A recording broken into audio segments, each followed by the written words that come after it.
Welcome, today in front of me Realme Narzo 50A Prime, and I'll show you how to connect to Wi-Fi this device. So first you should go into the settings application, and after that just click here on the network and internet.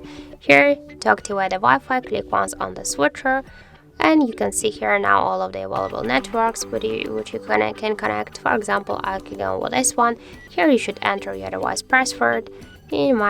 Not the device but the network password. Here we can see the password by click once on this checkbox, and then just click to connect.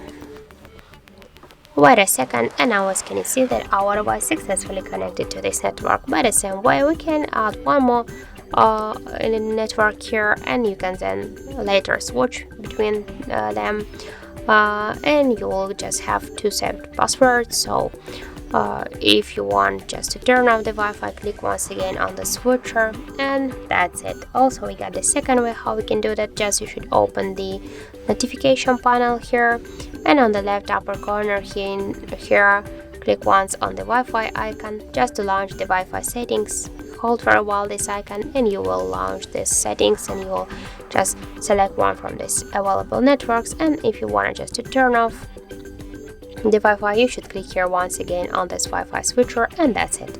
So thank you for watching, and if you find this video helpful, don't forget to leave a like, comment, and to subscribe our channel.